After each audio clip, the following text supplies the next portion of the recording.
Jocelyn Quivrin est décédé il y a 14 ans jour pour jour, dans un tragique accident de voiture.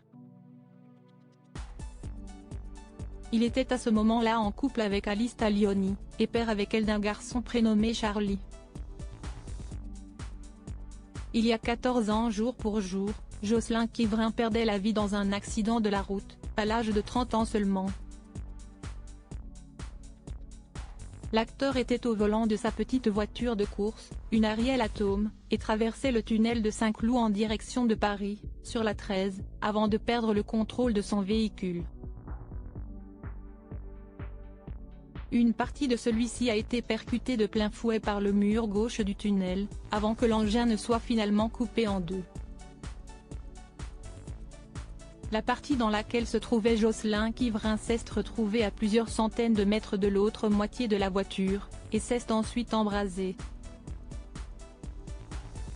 Un accident spectaculaire, fatal pour l'acteur.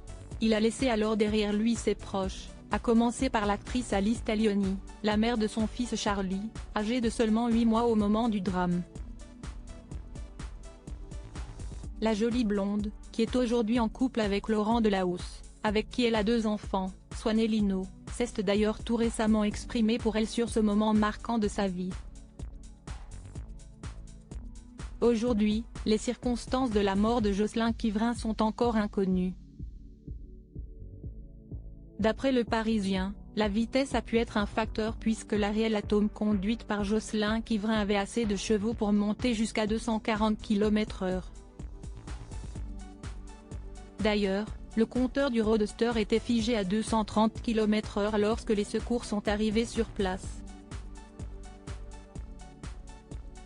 Mais d'après certaines sources, l'acteur ne roulait qu'à 97 km/h au moment du choc. Il n'est donc pas possible d'affirmer que c'est la vitesse du véhicule qui a causé sa mort. La thèse la plus probable, c'est que l'accident aurait été provoqué par une perte d'adhérence à cause de la pluie, présente ce soir-là.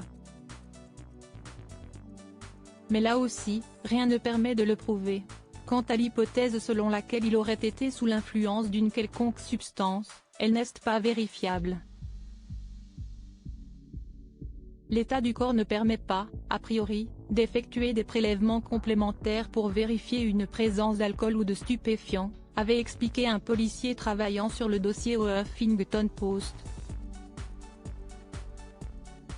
Il révélait en revanche une autre information de taille dans cette interview, à savoir que Jocelyn Quivrin n'a pas souffert. L'autopsie montre que le jeune homme est décédé sur le coup, d'un traumatisme crânien d'une extrême gravité suite à un choc violent et brutal.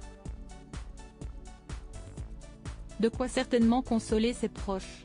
Pour rappel, Jocelyn Quivrin avait entamé sa carrière d'acteur au début des années 1990, avant de rapidement côtoyer des personnalités importantes du cinéma français, comme Nathalie Baye dans L'Enfant des Lumières, ou Jean Reno dans L'Empire des Loups. En 2008, il a obtenu le prix Lumière du meilleur espoir masculin pour son rôle dans 99 francs, aux côtés de Jean Dujardin.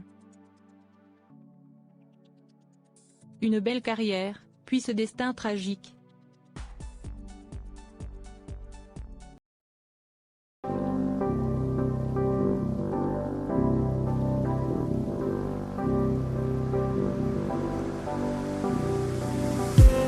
I just need